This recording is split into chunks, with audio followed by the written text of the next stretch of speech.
Welcome to the Frisco Podcast. I'm your host, Scott Ellis, and in this episode, we're talking about the Home and Garden Show that's coming to Frisco on March 20th through 22nd. I have a number of guests in the studio with me today. So I tell you what, instead of me introducing you guys, why don't we go around the room and you guys can introduce yourselves, and I'm going to start with Sue. Hi, my name is Sue Yaghi. I am going to be at the Home and Garden Show, and I am going to talk about the basic methods of the KonMari organizing. So you're going to be talking. Do you have a booth there as well? I do not have a booth. I'll be talking on Saturday. I have 2 sessions at 11 and 2, and then on Sunday at 1 o'clock. Perfect. Okay, Howard? Well, I'm the Dirt Doctor. I've been in the landscape business all my life. I'm currently doing a radio talk show weekly that's nationally syndicated. I've written 15 books on organic gardening, various specific subjects, and I just teach people how to go organic and stop using synthetic fertilizers and toxic chemical pesticides. We'll be speaking 3 times at the event. Okay, very good. I'm sure we'll have a number of questions for you. And last but not least, Mira. Hi, my name is Me Ra Koh, and I was a photo mom on Disney for several years with this show called Capture Your Story, and I love empowering people with photo tips on how to capture their family. We're going to have a booth there as well. We just came here from Seattle and have a local studio now in Frisco. So I'll be on the stage giving tips on how to look thinner in photos, how to get high energy kids to calm down for the photo, just all kinds of tips that we just want when we're working with kids, as well as have some of our fine artwork of families on display there. Well, we're going to have a lot of questions for you as well, so we're going to have some fun here today. And again, the Home and Garden Show is happening. It's at the Star in Frisco, so if you didn't get to go last year, this is the second year at the Star, and it is March 20th through 22nd, so it's coming up pretty fast. So let's go ahead and dig in with a little bit of organizing talk here, because that's a topic that comes up frequently with some of our writers and other people that we work with at Lifestyle Frisco. There's so many families moving into Frisco, kind of clean slate, new house, all that kind of stuff. So tell us a little bit about the KonMari method. What exactly does that mean? And we'll go from there. Right. The KonMari method really has 3 rules, 3 basic rules. And the first rule is be honest with yourself and visualize your ideal life. What is your ideal life and why do you want to tidy? It's not just about tidying your house. It's why do you want to do it? And trust me, once you are done, you will find out that your life is just a little more organized and less more stress-free, and therefore you have a better life. So that's number 1. Number 2, or the rule number 2, is tidy in one go. Do not tidy one room. Do not tidy one closet. Tidy in one go. So you basically pile everything up. There are certain categories to go by, but basically you pile everything up so you see the magnitude of what you have. And the third and last rule is tidy by category. So you tidy, there are 5 categories in the KonMari method: clothes, books, papers, kimono. Kimono means miscellaneous, which is kitchen, bathroom, everything else. And the last one is sentimental. Sentimental meaning your albums, the closets of albums and pictures, the pictures on the walls, sentimental items like wedding dresses, maybe little trinkets, maybe the 1,000 Christmas cards that we've saved over the years, and we don't have the heart to throw those away. So that is sentimental. So once you go by these 3 rules, you will really understand that once you're done, oh my gosh, my life is stress-free. So if you start with clothes, you basically take all the clothes you personally have. I'm not talking about your partner. I'm not talking about your kids. I'm talking about you personally. Whoever wants to start it has to do it, has to go through the experience themselves. Throw all your clothes on the bed. Socks, underwear, jackets, coats, anything you have, scarves. Throw them all on the bed in a huge pile and take a look at it. And say, why do I have all of this? Do I wear all of this? Do I use all of this? And then the biggest trademark that the KonMari method has is the spark joy. So you pick up every single item. You have to pick up every single item. And trust me, I have done this exercise. You pick it up and you look at it and you think, does this spark joy to me? If it does not spark joy to you, you thank it, you put it in a pile for giveaway. If it sparks joy to you, put it in the spark joy pile, and then later on we'll talk about folding it. And if you're not sure, there's an item like, oh, I really like it, but I haven't worn it, I'm not sure, that's your maybe pile. By the time you're done with the spark joy pile, the I really hate this pile, and the maybe, you will come back to that maybe pile and say, okay, I know exactly what I want to do. Usually there's a couple of items that you're still not sure about. I say hang them up in the closet. Put them in clear view. Don't stack them somewhere. You'll never go back to them if you stack them. Hang them up and take a look at them every day. Maybe in a week or two, maybe in a month or two, you'll say, why the heck am I holding on to this? I'm going to throw this away. Or, oh my gosh, I love this. I should wear this. As long as you're wearing it, keep it in the closet and then move it to your spark joy pile, which will be hanging up. So what are the key benefits of going through this kind of a process? I mean, what do people, other than making more space and getting rid of things that they're not using, what do they really gain from it? They're gaining the spark joy. So if you think about it, if your closet sparks joy, your pantry sparks joy, your living room sparks joy, you're going to spark joy on the inside. You're going to be happy on the inside because everything is basically organized. And then you think, okay, let me move to my second thing. What am I doing next? Has nothing to do with organizing, has nothing to do with your house. Maybe it's, gosh, all my life I wanted to do something. I wanted to do this hobby, but I haven't done it. So you do it because it sparks joy. You basically are teaching yourself a method of how to take care of yourself. I've worked corporate America for 20 years. And I decided one day after I read Marie Kondo's books, I decided I'm going to take a break. I'm going to quit my job, my 50-hour-week job, and just do what I want to do. And I went through the whole course, the training, the seminars, the practice, and I feel like I've really done what I wanted to do. I even garden. I've never gardened before. I don't have a green thumb. I really am horrible at it. I've killed so many plants, and finally I've taken the time to read through it, to really learn how to do it, and I'm doing that. I travel because now I feel like, well, there's nothing holding me back. There's no one holding me back. So it's about what you want to do, your ideal life. That's why I said be honest with yourself and think, how do you visualize your ideal life? Sounds wonderful. I can imagine for some folks it's probably harder than it sounds at times, at least to get going, but good practice. And speaking of gardening, what a great transition. We're going to talk to Howard now, the Dirt Doctor, who's also going to be at the Home and Garden Show. And Howard, tell us a little bit about the Dirt Doctor and what you guys are doing over there. Well, if I teach you how to garden, will you come over and talk to my wife? I sure will. My hoarder wife. I'm on the other end of the spectrum of that.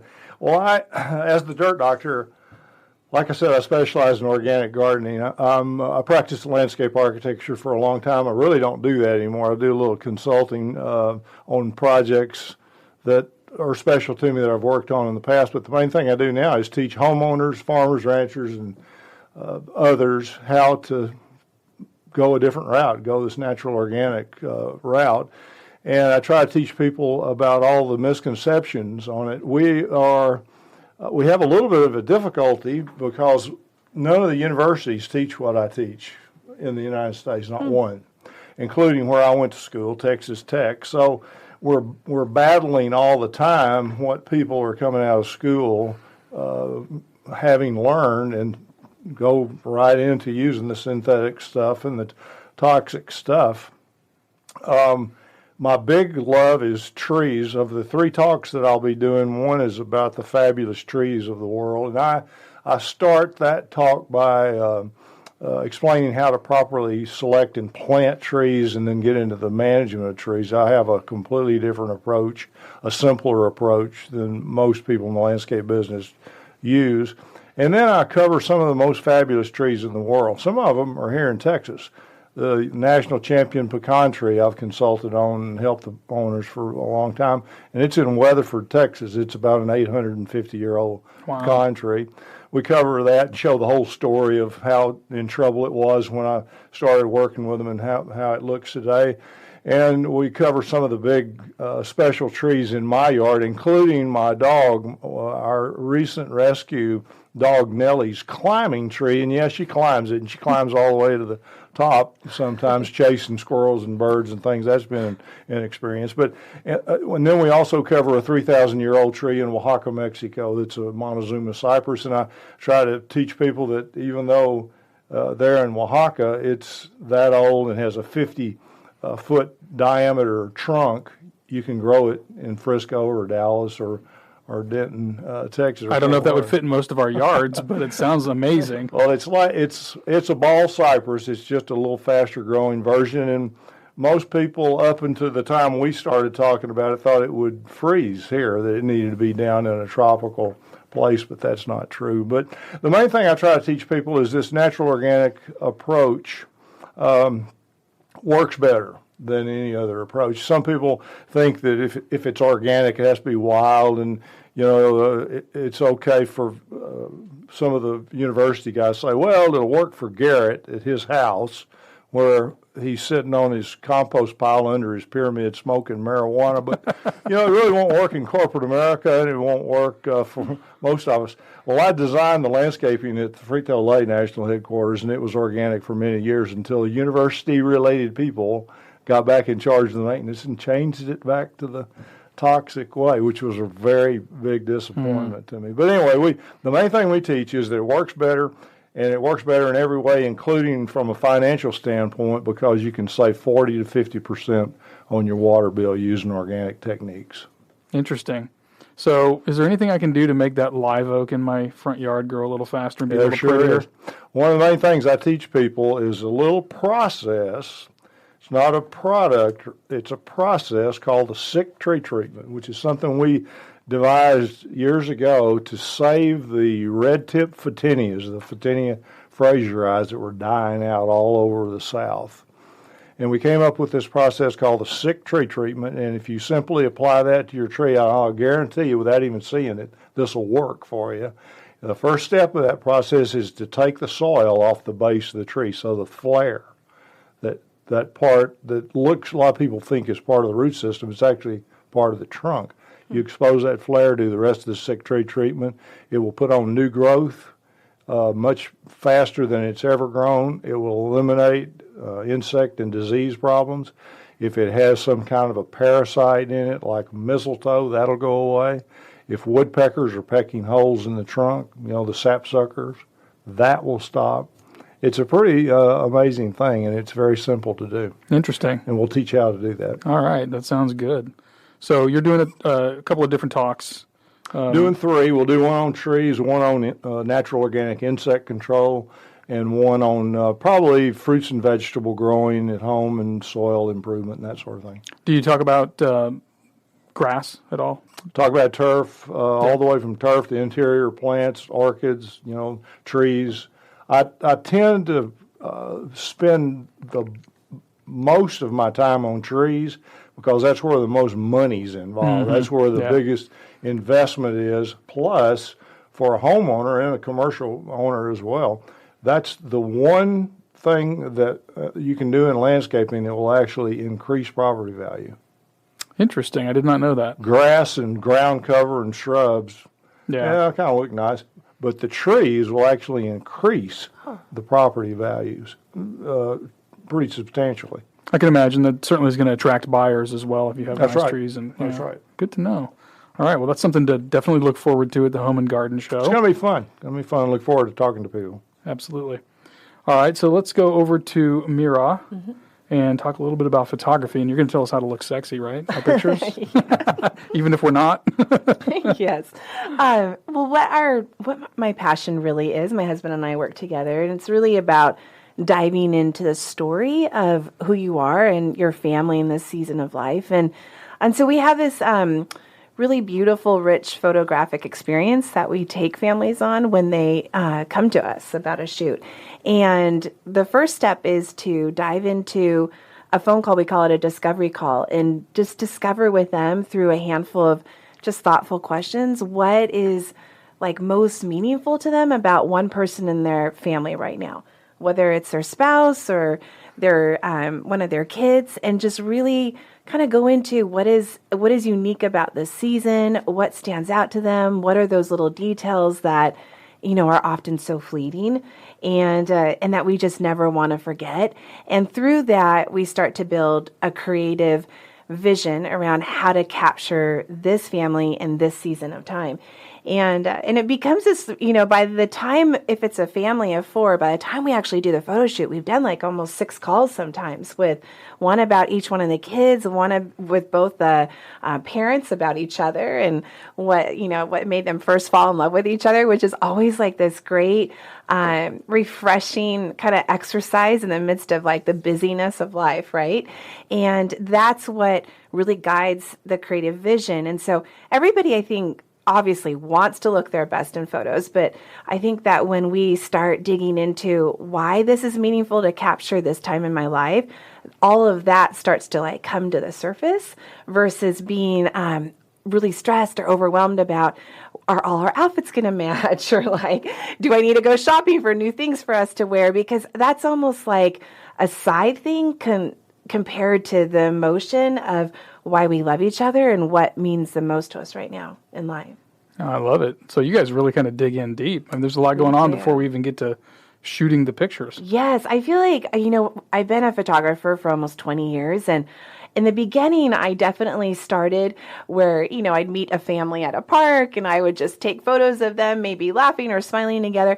And I think I realized over the years that as great as that is, and as like fun as those photos are to capture, what is so meaningful is to like take the time to actually talk to the families, dig into who they are, and then let what they share with us guide exactly what we're going to shoot. So there was this little girl, she's 5 years old, and she has 2 best friends, Rosie and Crack. And they're her little hands, her right and left hand, that she makes dinosaurs with. And they're like her best friends. And I would have never even have known this if I hadn't done a call with the mom on just this little girl.